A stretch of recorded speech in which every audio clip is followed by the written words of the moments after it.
Shavuot is upon us. It's time to celebrate the giving of the Torah. Oh, and also the number 7 and oaths.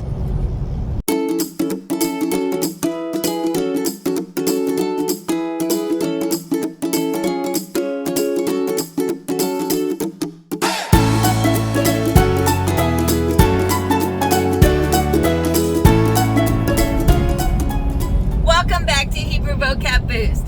I'm Sapir, and the holiday of Shavuot is this week. So today I'm talking about the shoresh Shin Bet Ayin, which has to do with oaths and the number 7. Now there's also a shoresh Sin Bet Ayin, but I am going to follow along with scholars who say that Sin and Shin historically have nothing to do with each other.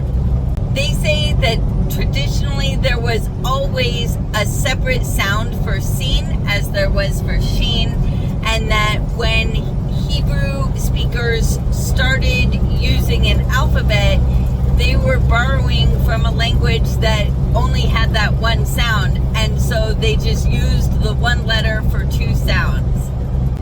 But according to this theory, Sin and Shin were never actually related sounds. And so the shorashim that look like they're the same shoresh, but one has a shin, one has a sin, should be treated completely separately. And so, according to this theory, which seems to be the prevailing one, Shin Bet Ayin is a completely separate shoresh. And it means it has to do with being satisfied or satiated. And because it's separate, I'm going to deal with it in a separate video. So in the meantime, back to Shin Bet Ayin, which means 7 or oath. And both of these meanings are attested in the Tanakh. And they are also used in modern Hebrew. Now, a quick Google search will reveal that many scholars believe that there is a connection between the number 7 and the word oath. And there's something to do with 7 being a number of completion, which kind of makes sense when you think of how Hashem created everything in the world in 6 days, and then on the 7th day he rested, and therefore everything was complete. I saw another theory, something about 7 different signs, or I'm not sure. I'm not a biblical scholar. If you're interested in this connection between the number 7 and the word oaths, I'm sure there's plenty of research available for you to look at. I'm not going to talk any more about it here because I just don't know. If you are aware of this connection and you would like to share it in the comments, I would love to see it because it is interesting to me. All right, let's start with the most basic word, which is Sheva, and this is the feminine form of the number 7. So we use this when we want to say that there are 7 things, and whatever those things are, the word for that is a feminine word. Or we also use it just when counting. We always use the feminine numbers when we're counting. 1, 2, 3, 4, 5, 6, 7. You're going to use Sheva. Shiv'ah is the masculine form. So we're just going to use this one when we want to say there are 7 things, and the word, the noun is a masculine noun. Now to say 17, 17 is also going to have a masculine and a feminine form. So when I put 17 in my Nakdan, it came back Sheva Esrei. But I've never heard it said that way. I've always heard it said Shva Esrei. And so Shva would have a Shwa under the Shin, as opposed to a segul. And again, this is going to be for feminine. This is going to be just for counting or for a feminine noun. The masculine version of 17 is Shivat Asar, and that just for talking about 17 of something that's masculine. Okay, so for bigger numbers, we have shiv'im, which means 70, and sheva me'ot, which means 700, and shivat alafim, which means 7,000. And none of these make any difference between masculine and feminine. We're going to use sheva with me'ot because the word me'ah, which means 100, is feminine. So we use the feminine 7. And then for alafim, we're going to use the masculine construct form, shivat alafim, because alafim, elef, meaning 1,000, is masculine. So it doesn't have anything to do with the noun of whatever it is that you're counting, that you're saying there are 7,000 of it. If you're going to say 7,000 girls, you're still going to use the masculine form of shiv'ah, 7, because the shiv'ah is matching the alafim, not the girls. The ordinal number, 7th, is shvi'i, and that's the masculine form. If it's a feminine thing, that is the 7th thing, it's going to be shvi'it with a taf on the end. And then there's the word shvi'iyah, which means a group of 7, like a septet.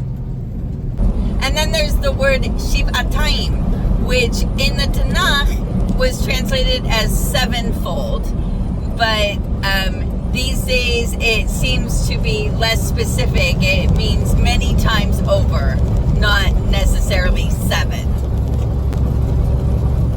This is the only word related to the number 7 that I've never actually seen in the wild.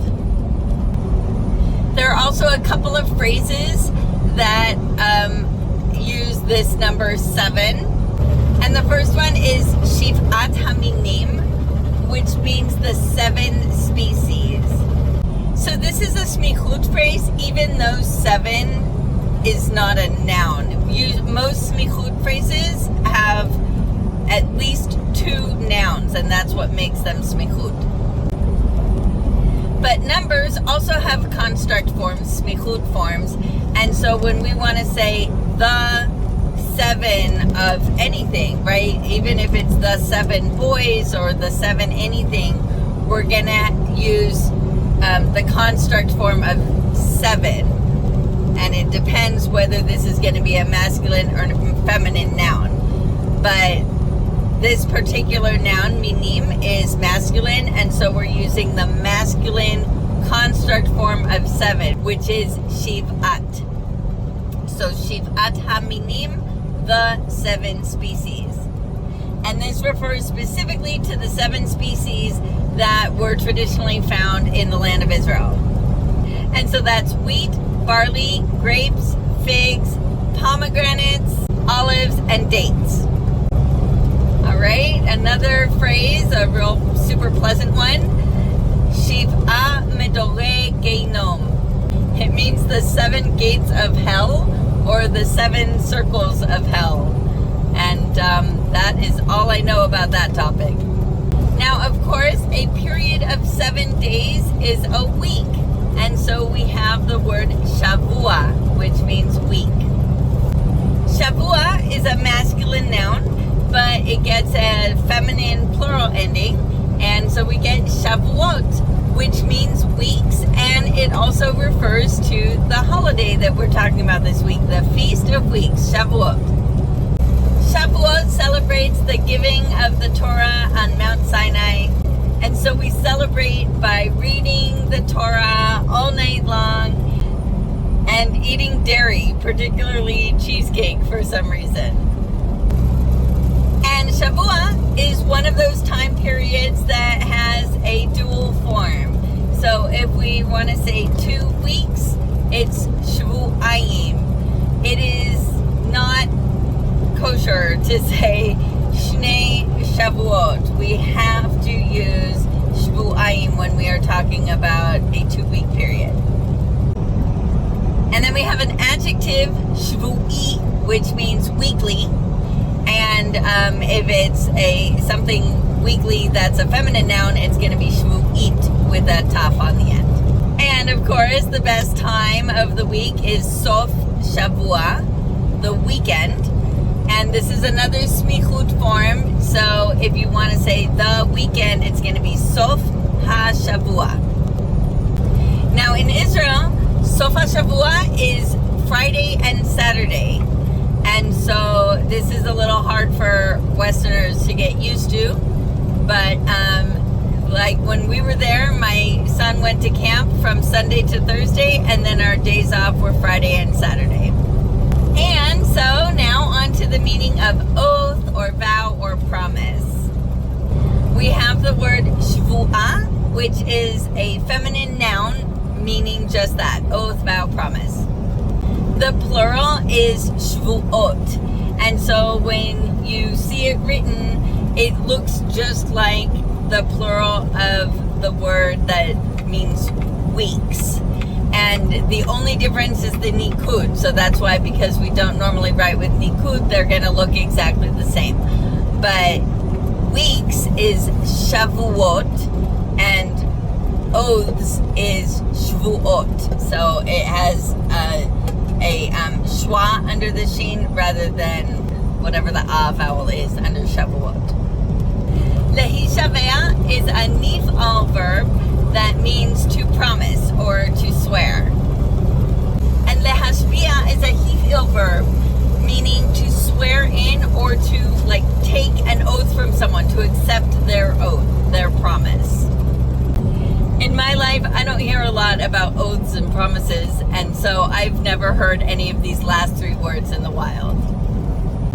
Of course, in Israel, there's the town of Beersheba. It was there in biblical times, mentioned multiple times in the Tanakh, and I've seen notes that say it means the well of seven, or it also means the well of oath, or the well of the oath. So it can have either meaning, apparently. And it is still there today, and it is a pretty big town in Israel. So that's it for today. Sevens and oaths and cheesecake. As always, if you have any questions or feedback, please leave it in the comments, and I will do my best to get back to you. Hit like if you enjoyed this video, and subscribe and press the notification bell if you want to see more. See you next time.